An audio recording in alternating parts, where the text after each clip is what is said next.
Qin Yichen berkata dengan acuh tak acuh. Waktu pengoperasian menara waktu sangat terbatas. Setelah satu operasi, dibutuhkan waktu yang sangat lama untuk menyerap energi dunia dan memulihkannya. Artinya, di bawah premis bahwa menara waktu terbatas, semakin sedikit orang yang tahu tentang hal-hal ini, semakin baik bagi mereka. Qin Yichen tidak terlalu suka berbagi dengan orang lain. Hari itu, sebelum dia memasuki menara waktu, dia menggunakan kesadarannya untuk menyelidiki ke segala arah. Kecuali Athena, Dewi Kebijaksanaan, tidak ada seorang pun yang muncul di sana. Artinya, selain Zeus, ada orang yang menggunakan cara lain untuk menyimpulkan keberadaanku. Apakah itu sarana untuk mengamati nasib surga? Memikirkan hal ini, punggung Qin Yichen terasa mati rasa untuk sementara waktu. Setelah memasuki dunia ini, dia tidak memiliki banyak cara untuk menyembunyikan rahasia.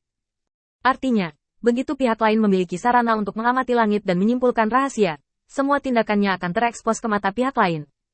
Pertama, setelah mengatur ulang cara melindungi rahasia, Qin Yichen memandang mereka berdua. Hari ini ditakdirkan untuk membuang-buang waktu. Kembalilah bersamaku untuk menyiksa bayangan yang tersisa dan lihat apakah kamu dapat menemukan sesuatu. Masalah ini sangat penting bagi saya, dan sangat penting untuk diketahui. Ketiganya menghilang di dunia ini. Qin Yichen tidak tahu bahwa setelah mereka meninggalkan laut yang gelap ini, gelombang yang tak terhitung jumlahnya tiba-tiba muncul di laut. Seekor murloc menatap langit dengan cemas. Ada semakin banyak orang di bidang bintang baru-baru ini. Ini bukan kabar baik bagi kami. Setiap kali air pasang, itu adalah kunci bagi kami untuk makan, dan kami tidak punya banyak makanan tersisa. Mentalitas murloc lainnya lebih optimis. Apa yang kamu takutkan? Orang-orang di masa lalu tidak akan datang lagi. Dan yang baru ini, kamu telah mendengar apa yang mereka katakan barusan, kan? Mereka memiliki hal-hal yang lebih penting untuk diurus sekarang. Sebaiknya kita memanfaatkan waktu ini untuk memobilisasi batu apung dan menggunakan sumber daya yang cukup. Tunggu sampai orang-orang ini memasuki wilayah bintang berikutnya. Para klan akan langsung bernapas dan bersembunyi selama beberapa hari. Ketika mereka tidak menemukan apapun, wilayah bintang akan aman. Para murloc berdebat tanpa henti. Mereka telah menikmati kedamaian di sini terlalu lama, dan mereka tampaknya tidak terlalu peduli dengan dunia luar. Saya pikir lebih tepat untuk menemukan Patriark. Tidak ada gunanya bagi kita untuk berbicara terlalu banyak. Setelah orang ikan berulang kali memastikan bahwa tidak ada tanda lain yang tersisa, mereka melompat ke laut yang gelap. Di aula penegakan hukum kuil Lord Cahaya, Qin Yichen mengetuk pegangan, dan di depannya hanya ada 3 bayangan yang tersisa. Mereka dipenjara oleh lingkaran sihir Lord Cahaya dan meratap dengan sedih selama ledakan penyiksaan. Qin Yichen mengetuk jarinya dengan ringan dan menunggu hasilnya, sementara Lin Bai, yang berada di sampingnya, dengan hati-hati menyimpan semua metode ini di dalam hatinya. Apakah itu untuk menyiksa orang lain, atau ditangkap oleh yang kuat di masa depan? Perlu baginya untuk memahami metode ini. Dan Matt-lah yang bertanggung jawab atas penyiksaan itu. Tubuh bajak kekar Matt sekarang penuh dengan penindasan, dan pertanyaan setelah pemukulan membuat bayangan ini seperti mimpi buruk. Setelah setengah jam, bayangan pertama setuju untuk mengatakan yang sebenarnya. Matt kemudian berbalik untuk melihat Qin Yichen yang ada di sampingnya. Tuan Guang, mereka bersedia mengatakan, apa yang saya tanyakan? Qin Yichen berdiri dan datang ke bayangan, menghadap ke bayangan yang rendah hati. Apa cara yang kamu korbankan untuk mengetahui bahwa aku akan dipenjara selama 10 tahun?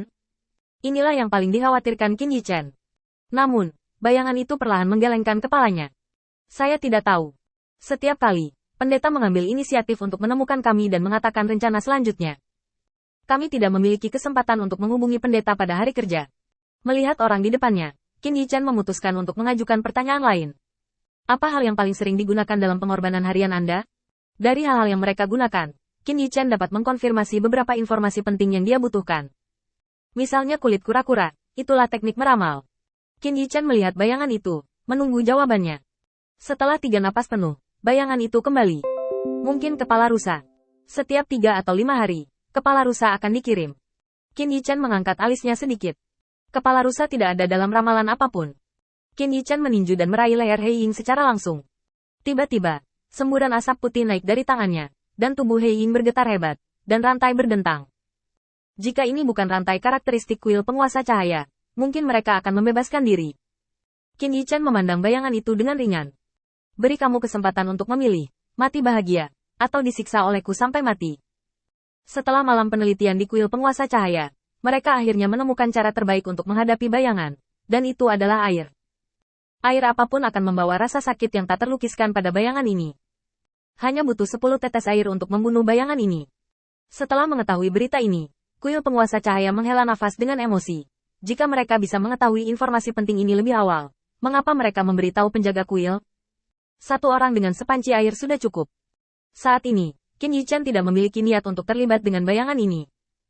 Melihat bayangan itu masih bungkam, mata Qin Yichen sedikit kosong, dan kesadarannya tiba-tiba masuk ke lautan kesadaran pihak lain, meraih ingatannya dengan panik sebelum jiwanya hancur. Penghancur jiwa. Sekarang tidak urgen seperti berurusan dengan Sisi. Dia punya cukup waktu untuk mengumpulkan semua informasi sedikit demi sedikit. Langkah seperti itu sebenarnya hanya tentatif. Bagaimanapun, Qin Yichen tidak yakin apakah hal-hal ini dapat bertahan dari metode rahasia pencarian jiwa. Lagi pula, mereka bahkan tidak memiliki bentuk manusia, dan hanya ada 3 yang tersisa. Setelah terbunuh, dia tidak akan lagi memiliki kesempatan untuk memahami jalan yang dikuasai oleh klan ini. Tetapi saat ini, bayangannya bungkam tentang informasi penting ini, yang jelas-jelas rumit. Adapun kepala rusa katanya, itu hanya retorika untuk membodohi anak-anak. Saat Qin Yichen menarik tangannya, tubuh Hei Ying berubah menjadi bubuk dan jatuh ke tanah. Matt sepertinya memikirkan sesuatu, dan mengirimkan suara ke Qin Yichen. Qin Yichen melihat bubuk hitam di tanah, sedikit mengernyit. Memori kosong. Sepertinya informasinya rusak di sini. Tidak mungkin. Mari kita cari cara lain. Setelah itu, Qin Yichen meninggalkan aula penegakan hukum bersama Lin Bai dan Matt. Qin Yichen membuka perisai aura dan membungkus mereka bertiga, lalu menatap Matt. Kamu bilang ada banyak bubuk hitam seperti ini di mana pendeta dan kamu bertarung? Matt mengangguk cepat. Ya, seluruh gunung diwarnai hitam. Aku masih bertanya-tanya apa itu. Hati Qin Yichen tiba-tiba menjadi serius. Jika bubuk hitam ini mewakili kematian Sombra, mengapa mereka bisa melawan dan menyerang? Mungkinkah ini bukan mayat mereka, hanya semacam keadaan khusus? Memikirkan hal ini, Qin Yichen tiba-tiba mengangkat kepalanya. Tidak, Matt, cepatlah ke Thunder Cloud Starfield.